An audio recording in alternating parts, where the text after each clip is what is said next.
안녕하세요. 네. 오늘 영상에서는요, 2021학년도죠. 그러니까 전년도 합격하셨던 합격자분들의 1차 시험 답안지를 가지고요.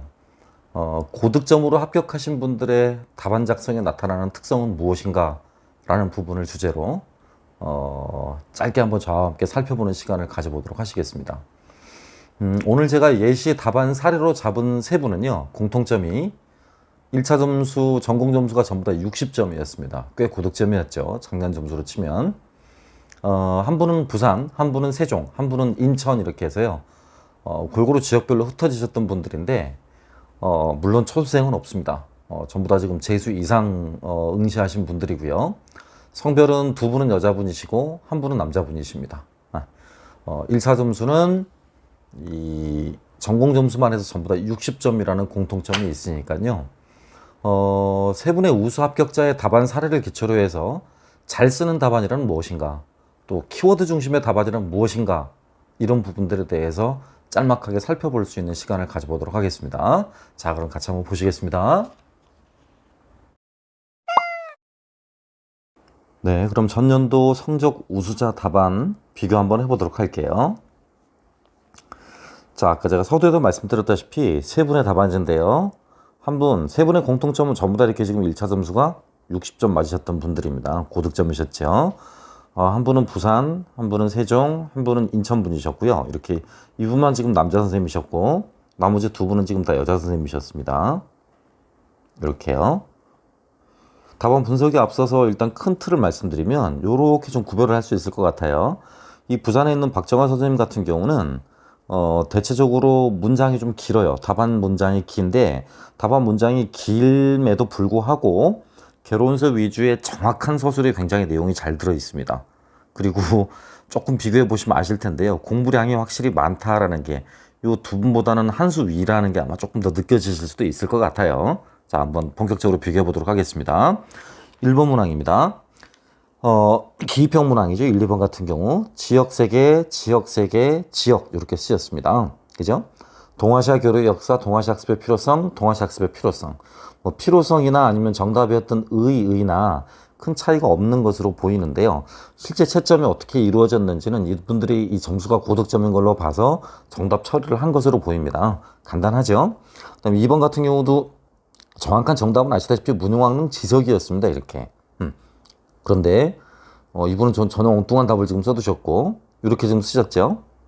그렇죠? 나머지 관산성 전투는 전부 다 동일하게 쓰셨고요. 요 두 가지 것들에서 보시다시피 1점 내지는 2점 정도씩 이렇게 지금 감점을 당하고 있다는 걸 엿볼 수 있습니다. 기입형이니 큰 차이는 없습니다. 다음 3번 부분을 보시면요. 만국공법, 그 다음에 중국에 대해서 조공국이면서 외국과 외교 관계를 수립할 수 있는가라는 부분입니다. 그래서 실제로 만국공법에 관한 문제와 연관한 하위형 문제들이었습니다. 그래서 조선이 천의 속방이다라는 내용이 꼭 들어가야만 했던 문제였었죠. 보시다시피 조선을 중국의 속방으로 표기할 것인가라는 말 썼고요. 이분도 역시 마찬가지입니다. 조청, 상민, 수륙, 무역장쟁 등에서 조선을 속방으로 규정했기 때문이다라는 것이었죠. 속방으로 규정을 했기 때문에 별도로 단독적인 조약 체결이 어렵다. 그런 뉘앙스로 사실 지금 이제 답을 써야 했던 부분이기도 했었습니다. 그 조선은 청의 속방이라는 내용을 넣으려고 해서 갈등이 발생했다라는 뉘앙스로 답을 써야 됐는데, 요 부분만 조금 좀, 그죠? 정확한 키워드는 아니죠. 속방이라는 부분이요. 단지 조공국이면서 외교 관계를 수립할 수 있는가라는 뉘앙스는 전체적으로 좀 비슷해 보입니다. 그 다음입니다. 그러니까 이런 부분에서 지금 요 정도 차이가 나는 겁니다. 나머지 내용들은 큰 차이가 없고요. 4번 같은 경우도 역시 다리우스, 페르시아 전쟁 관련한 부분인데요. 다리우스 1세나 다리우스라고 써도 큰 차이는 없었을 것 같습니다. 그래서 어쨌든 한 분만 다리우스, 나머지는 다리우스 1세 이렇게 쓰셨습니다. 이제 5번부터가 아시다시피 이제 서술형 문항이었었는데요.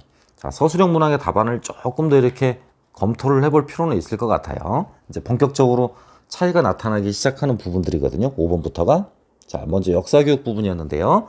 아시다시피 첫 번째 리젠의 역사식의 유형 가운데 발생제 유형이 답이었습니다. 틀렸죠, 이렇게. 발생제 유형이었었고요. 그 다음에 두 번째가 현재를 위한 교훈을 삼기 위한 것이었지 않습니까? 그죠? 그 교훈을 위한 역사로 보고 있다. 요 말에 들어가 있고요. 현대인에게 교훈을 주는 과거다라는 말도 들어가 있죠. 집단의 공통기억, 정체성 형성, 요 부분 좀 엉성합니다. 그쵸? 다음 세 번째 답이 존재의식이었고요. 존재의식. 그죠? 이 니은의 답이 내러티브였거든요. 이분은 다 틀렸고, 이렇게 맞았습니다. 그러니까 전체적으로 보시면 아실 텐데요. 대체적으로 누가 틀렸을 때 누구는 맞고, 어떤 부분 틀렸을 때 누구는 맞고 이래서 전체적인 총점은 큰 차이는 아직까지 안 보입니다. 자, 6번 역시 서술형이었는데요. 동영상 문제였었죠. 그러니까 재민지배질서 체제를 마련해서 중앙집권 체제를 확립하기 위함이었다거나 또는 전제주의적인 중앙집권 체제를 확립하기 위함이었다라는 뉘앙스가 들어가야 됐었죠. 잘 썼죠. 이렇게 굉장히 정확한 표현을 썼습니다. 하지만 재민지배 체제와 연관해서 부분적인 표현이라고 할 수 있는 개별 인신적 지배 체제의 확립, 정답 여부와 상관없이 이 글하고 비교를 해보면 확실히 떨어지는 건 사실입니다. 그렇죠? 또 여기도 마찬가지입니다. 봉건제 폐단을 막고 황제를 중심으로 한 직접적 이론적 지방 통제 위해라고 이렇게 썼습니다. 그러니까 깔끔하진 않죠? 그렇죠? 예. 중앙 집권 체제를 확립하기 위함이었다라든가 중앙 집권제적 지배 질서를 확립하기 위함이었다라는 표현처럼 깔끔하진 않습니다. 그 다음 나번은 한비자였고요. 역시 다 똑같이 이렇게 쓰셨죠? 그죠? 그러니까 세 번째 이제 정책이었는데요.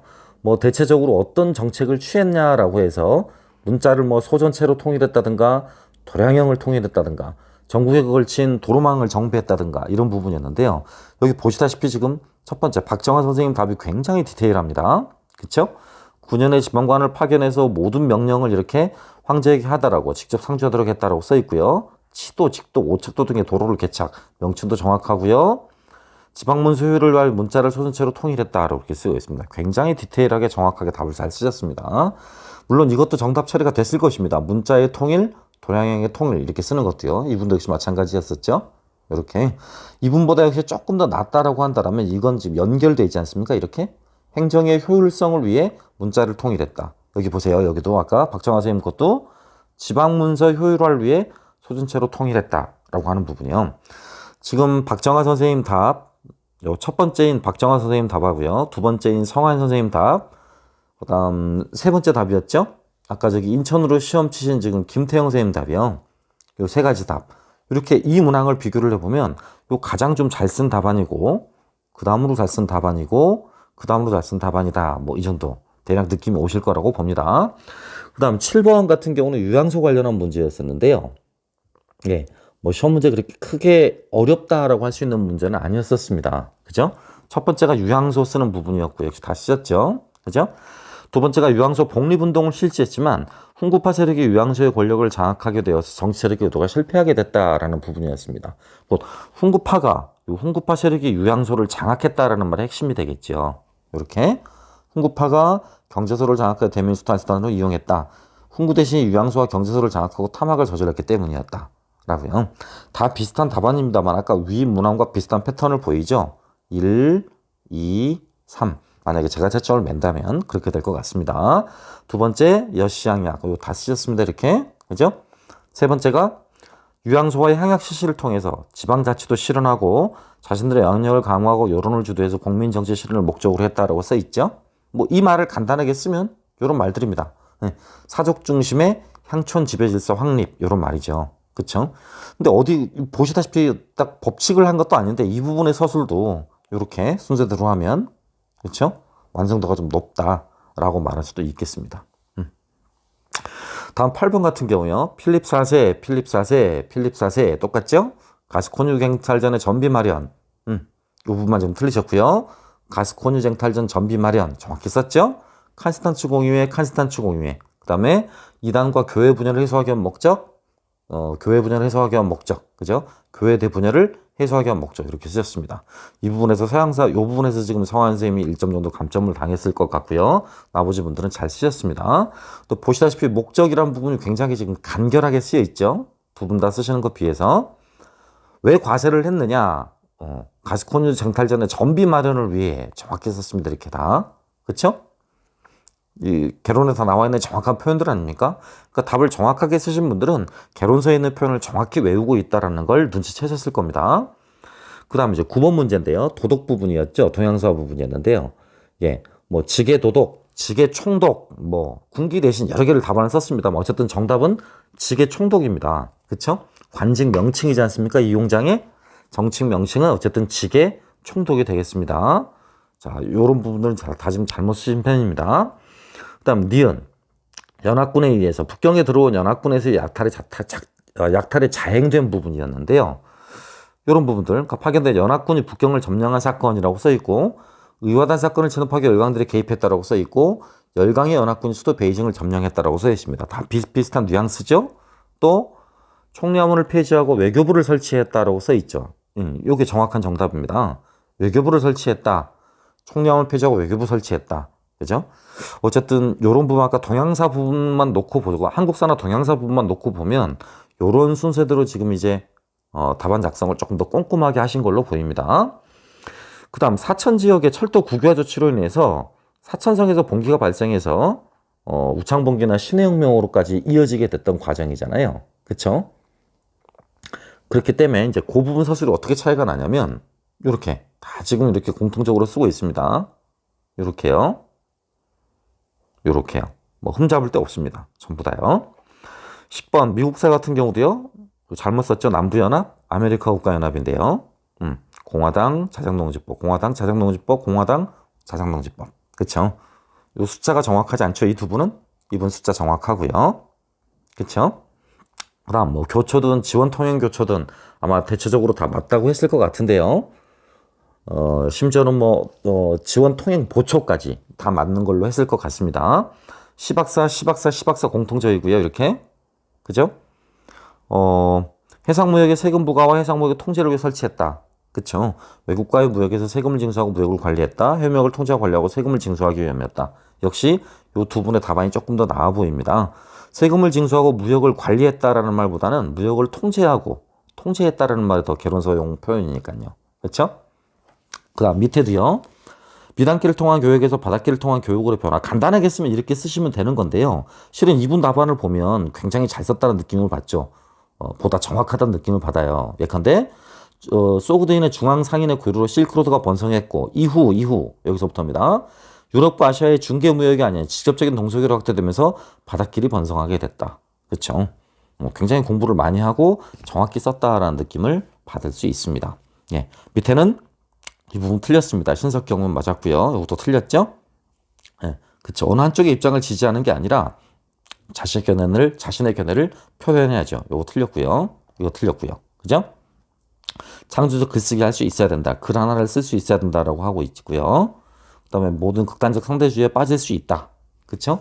다양하고 또 상반된 해석을 경험할 수 있다. 뭐 그런 내용들도 들어가 있습니다. 상대주의 위험성. 그쵸? 요렇게 아마 다 맞는 걸로 했을 것 같습니다. 이렇게. 아무튼 전체적인 톤으로 보면 전체적인 답안의 톤이나 깊이 이런 것들을 보면 저는 이쪽에 가장 높은 점수를 줄 것 같고요. 그 다음 요 대안은 이 정도. 그쵸? 그다음 이분도 역시 잘 하셨습니다만 어쨌든 동일한 점수입니다만 답안의 완성도로 보면 1, 2, 3 뭐 이런 식으로 말할 수 있을 것 같습니다. 자, 짧은 시간이었지만 어느 정도 도움이 되셨을 걸로 보입니다. 이렇게 합격자들의 답안지는 공통적으로 간결하다는 특징을 보이고 있습니다. 또 간결한 와중에도 키워드가 정확히 적재적소에 잘 반영이 되어 있죠. 세 분의 답안지 가운데 지금 박정환 선생님의 답은 개론서류의 답이 굉장히 충실해 있고 나머지 두 분에 비해서 답안이 굉장히 긴 편입니다만 그럼에도 불구하고 고득점을 맞았던 것은 키워드가 정확히 또는 키 센텐스가 정확히 들어가 있었기 때문입니다. 모쪼록 짧은 영상을 통해서 여러분이 많은 시사를 얻으셨기를 바랍니다. 감사합니다. 다음 영상을 통해서 찾아뵙겠습니다.